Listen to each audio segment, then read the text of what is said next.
आधी तिला मारलं, नंतर पाया पडला, सगळं आपसात मिटलं. मारपीटवाली लव्ह स्टोरी. नातं प्रेमाचं असो की विश्वासाचं, त्यात हिंसा आली की त्या नात्याचा पायाच डळमळीत होतो. पण जेव्हा ही हिंसा सार्वजनिक ठिकाणी भर दिवसा आणि अत्यंत निर्गुणपणे केली जाते, तेव्हा तो केवळ दोन व्यक्तींचा प्रश्न उरत नाही, तर तो समाजाच्या मानसिकतेचा प्रश्न बनतो.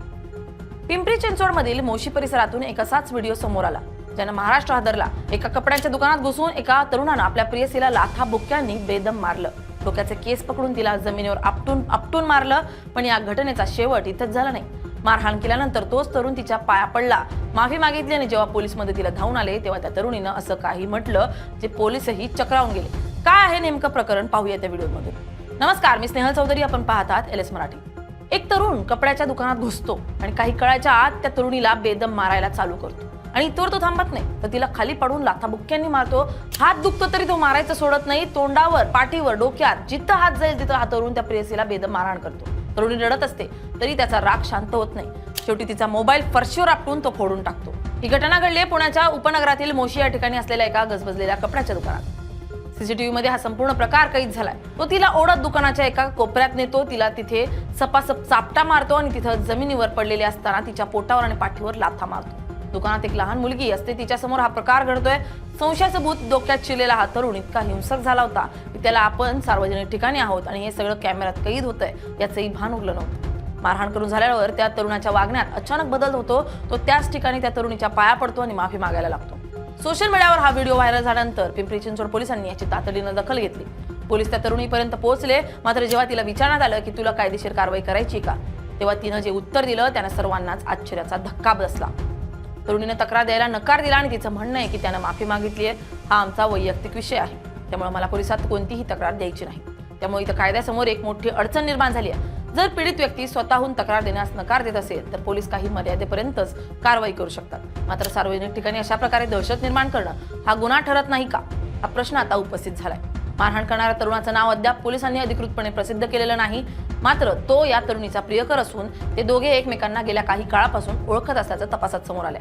पीडित तरुणी एका स्पा मध्ये काम करते. हे दोन्ही तरुणी याच परिसरातील रहिवासी असल्याचं बोललं जातं, परंतु त्यांची नावं सार्वजनिक करण्यात आलेली नाहीत.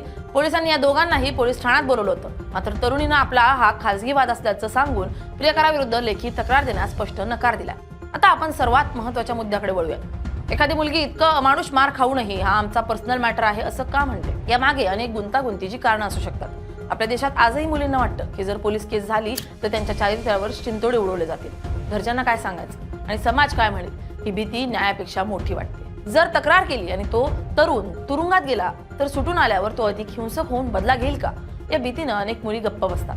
अनेकदा पीडितेच्या मनात असं भरवलं जातं की ही चूक तिचीच होती, तू असं वागली नसतीस तर मी तुला मारलं नसतं, असं सांगून तिलाच दोषी ठरवलं जातं. जर ती तरुणी त्याच्यावर भावनिकदृष्ट्या अवलंबून असेल तर तिला त्या नात्यामधून बाहेर पडणं कठीण जातं.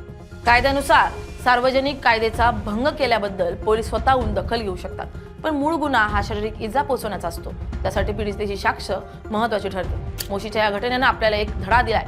जर आपण हिंसेला पर्सनल मॅटर म्हणून सोडून दिलं तर ही हिंसा उद्या हत्येपर्यंत पोहोचू शकते. श्रद्धा वालकर किंवा नयना पुजारी सारखं प्रकरण अचानक घडत नाही. त्यांची सुरुवात अशाच छोट्या मारहाणीतून किंवा पर्सनल मॅटर म्हणून दुर्लक्ष केल्यामुळे होते. प्रेमात आदर हवा, भीती नाही. जर कोणी तुमच्यावर हात उचलत असेल तर ते प्रेम नाही. पुण्यात गेल्या काही दिवसात अशा अनेक घटनांमध्ये प्रचंड वाढ झाली आहे. मे 2026च्या पहिल्या 22 दिवसात पुण्यातून तब्बल 123 महिला आणि मुली बेपत्ता झाल्यात. ज्यामागे प्रेमाचा आमिष आणि सोशल मीडियावरील मैत्री ही मुख्य कारणे असल्याचं पोलिसांनी सांगितलं. मोशीची ही घटना म्हणजे आपल्या समाजातील बदलत्या नात्यांचं आणि वाढत्या विकृतीचं प्रतिबिंब आहे. तुम्हाला काय वाटतं? पीडितेने तक्रार न देऊन योग्य केलं की चुकीचं? कमेंट्समध्ये तुमचं मत नक्की कळवा. Bureau report, LS Marathi.